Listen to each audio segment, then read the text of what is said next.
to Tim Kawakami, Dibs, of The Athletic. I love Tim Kawakami. We love Tim, who, of course, his TK pod is now a part of our network and the Odyssey app, and you can, of course, find that, and the QR codes there on YouTube and Twitch, and you can download it and check out the TK pod, which, for my money, has had some of the more important Bay Area sports conversations over the last year or two plus, for sure. And here he is, ladies and gentlemen. It's TK. Hi, Tim. How you doing, Mark? Thanks for the plug. Appreciate it. Absolutely. I mean everything I said, and I wonder if this conversation over the next couple of years might come up on the TK pod, which is this: like, did you take Steve Kerr's comments to Raj Mathai last week? Like, do you think it's a done deal that he's 2 years and done? No. I mean, listen, that's when the contract ends. That's when Steph Curry's contract ends. I mean, you could say the same thing, is at the end of the era. Likely to be the end of a lot of things, whether that means Steve Kerr's not coaching anymore or not. I think that's to be decided. There's so many things that have to happen. I think, we can look at it that way. I think I think Kerr kind of has to start thinking like that himself. He's got the Olympics this year, but things could develop in a way where you want to. If Steph Curry is still really good in 2 years and he says, I still want Steve Kerr as my coach, what are they going to do? Say, oh, tough luck. Sorry, Steph. We're changing coaches. I don't think they're going to do that. So it's just so many different things are at play. I think, there's a reason why contracts have certain lengths, right? We're seeing that with Deebo Samuels. We see it across the whole spectrum. But I don't think it could be set for sure. This is the end of it. I don't know. Maybe 50% chance. At this point, I don't know. But, I think people have to prepare as if it could be the end. It could be the end of a lot of things in 2 years. What do you think of the idea of Draymond Green possibly being the next coach? Because Draymond said that he and Joe Lacob have talked about it, and Joe said he sees Draymond as a guy who maybe would be somebody who could fill in for Steve Kerr. What do you think about Coach Green, Tim, for the Warriors? Yeah. I guess you're going to ask me about that. I'm just going to say really good podcast stuff. It is good. Draymond's a great. I've told him this. He's a great podcaster, and that's all I'll say about that one. That's well done. Right. I had a little bit more to say, but I have a feeling that you'll take my comments off the air, which were much more pointed about my displeasure over the idea. Yeah. So there you go. It's a podcast thing. I'm a podcaster. I respect good podcasting. There you go. Game recognized game. Yep. There you go. Couple of good podcasters. Tim Kawakami and Draymond Green. Okay, TK. This wasn't on your podcast. This was in your article. Specific targets and their likelihood for the Warriors this offseason. Give us a few names that are in the, and I don't know if you'd use the word likely, but in the likelier range. Yeah, I mean, you try to spread out kind of an array of them. These big names, I just don't think they're going to get involved. They just don't have the wherewithal, the kind of the cap maneuverability. If they are indeed going to get under the second apron, which I'm sure they're going to want to do, and they could get under the luxury tax. If they're going to have any kind of restraint financially, they're going to not be able to get the Paul Georges, even LeBron or whatever, that whole list of guys, Tyrese Maxey, that they're not going to be in play for those guys, I don't think. And so then you're looking at, I think Brandon Ingram is like the best player that might be gettable. What that likelihood is, it depends a lot on what New Orleans is looking for. It depends on how you value Jonathan Kuminga, how you value the Warriors 2026 and 2028 first-round picks. Those are the two that they can trade. Teams might love those. After I wrote that, I started thinking teams might really like those picks, right? That might be like getting, I don't want to be insulting here, but that might be like getting a Charlotte's pick, right? You might get some great picks because Steph's only going to be good for so long. This thing might go through a downturn right then. So maybe those picks are going to be very valuable, but also they might be so valuable the Warriors might not want to trade them too, right? There's so many different factors here. I think Brandon Ingram and Jarrett Allen are the two really good players, and differing opinions of both at this point, but they're both 25, 26. They're guys you can see being good right away with Steph Curry and Draymond and maybe Clay. Give them the Warriors a better shot in a playoff series against one of the big four in the West. And I don't think they'd make them favorites, but they give them a shot at it. and then guys who maybe can be stars, the leading lights of that next wave. Now, they don't want to trade Kuminga. I think they would have to if they're going to get anybody of that caliber. So then you have to weigh that. But if you're trying to figure out the biggest impact, I'd say it'd be on that level. It'd be on a Jared Allen. It'd be on Brandon Ingram level. Beyond that, I think it's much more realistic or reasonable if they really don't want to give up Kuminga. You're looking at guys like Bruce Brown, who obviously was missed desperately by the Nuggets.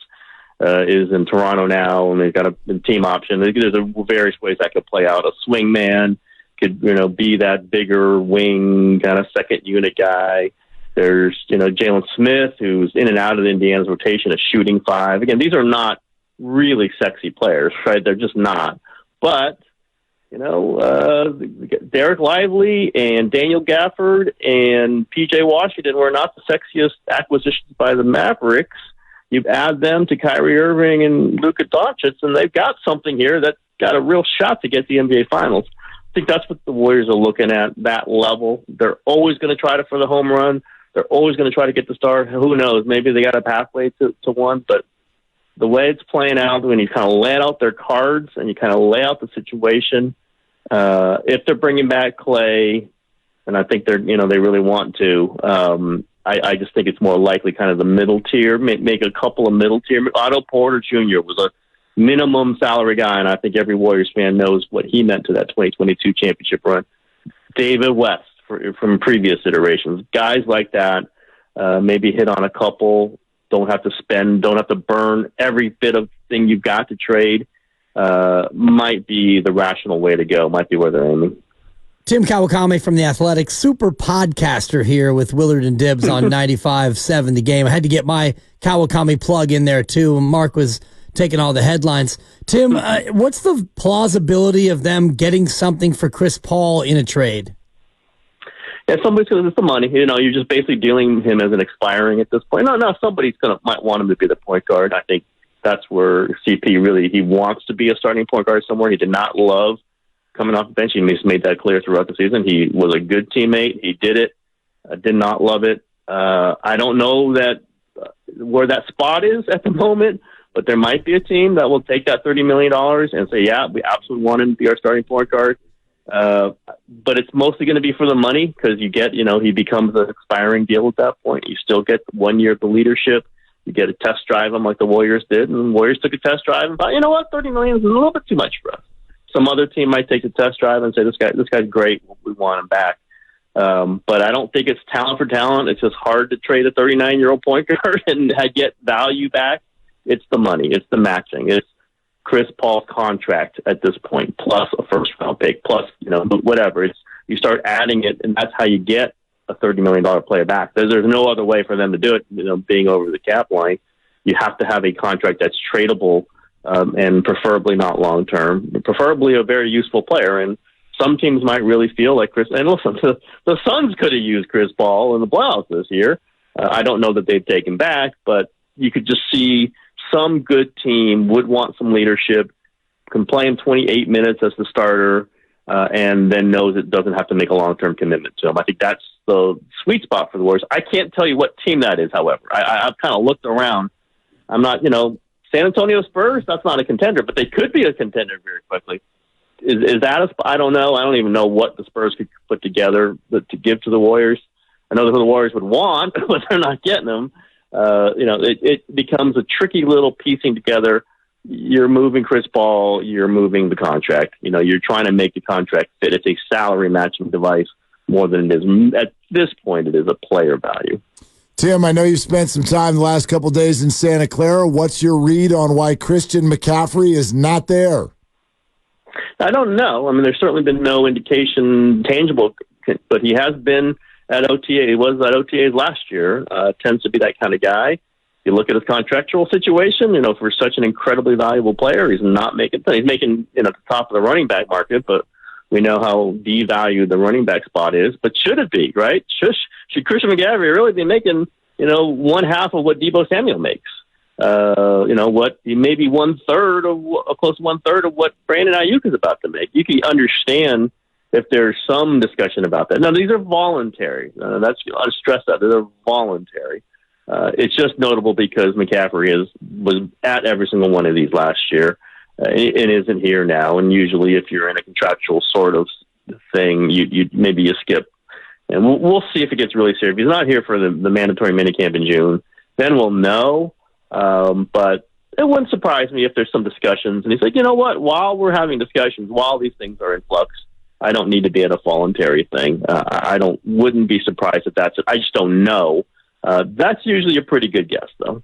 Yeah, you would figure it has a lot to do with the reason why Brandon Ayuk is not there, which we know is contractual. But Brock Purdy is there, his first real offseason. Is it fair to say that we can expect Brock Purdy to take another step forward in his development?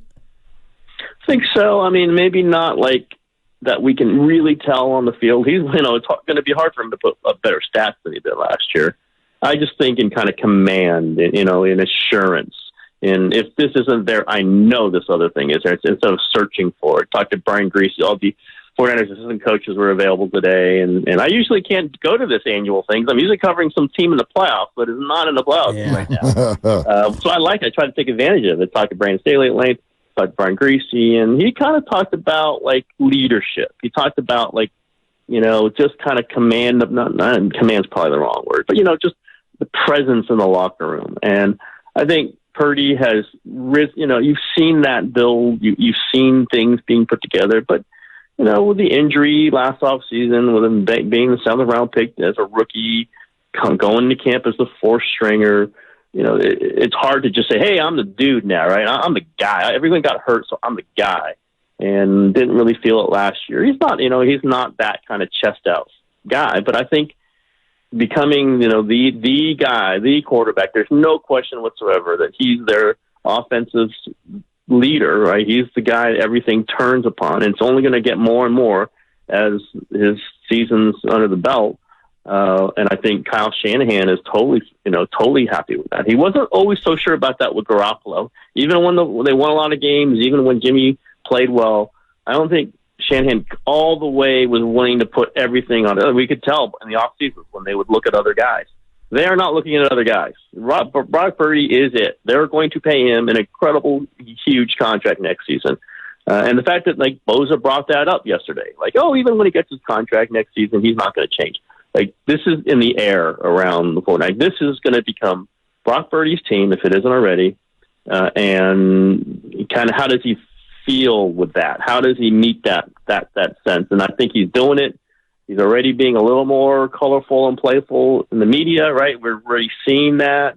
I don't know if we'll call it swagger, but some of that, like, quarterbacks should have swagger. Guys got to want to believe, like, this crazy guy, when it's 3rd and 11 in the 4th quarter, he's so crazy he's going to make that play. And I think kind of that's the next step for Brock Purdy. Not that anything was lacking before, not really, but one or two, three, three moments in a big game where guys are, like, completely relaxed because Brock Purdy's in the huddle. That might make a big difference for a team that's, like, been 2 plays away from 2 different Super Bowls. That might be, I think, where we feel the difference in Brock Purdy this season. Tim, how's Pearsall look? How's who? Oh, Pearsall. Yeah, he looks like a pro. Yeah, he looks like a pro. Again, he's not breaking out, 95-yard touchdown catches. It's hard to tell in this situation. But, I just look at him physically. He looks like a guy who gets in and out of cuts fast. He looks professional. You don't look at him and go, man, this guy, I don't know what they saw in him. And that doesn't happen all the time. It did happen when they drafted A.J. Jenkins way back when. Like, immediately, that was clear. Sometimes you can see, or sometimes guys just surprise you with how great they look. I just think Pearsall looks like, that's what a number 1 pick, 30, whatever pick, 31st pick. That's what he's supposed to look like. He looks like he's aware. He looks like he's at rhythm. He's at speed. Nobody's waiting for him to catch up. He's not intimidated. There's a couple, tight balls that he was involved with yesterday. One he caught, one he didn't. But, like, DBs are on top of him. He's competing with them. I can't predict what the number is going to be for catches or whatever, or how much playing time he really gets if Ayuk and Debo are still locked in at those spots. But he looks professional, and I think that's kind of the baseline for a camp like this. Like, does he just look like he belongs on the field with everybody else? And absolutely he does. You mentioned Brandon Staley. What do you think his role is going to be for this staff this year? Yeah, I think they're figuring it out, but I think he goes into it as kind of like Kyle and John's guy. You know, he kept saying that. Like Nick Sorensen, defensive coordinator, no question, he's calling it, he's running the meetings. But Staley kept talking about, like, I'm going to do what Kyle and John need me to do. I'm going to do it.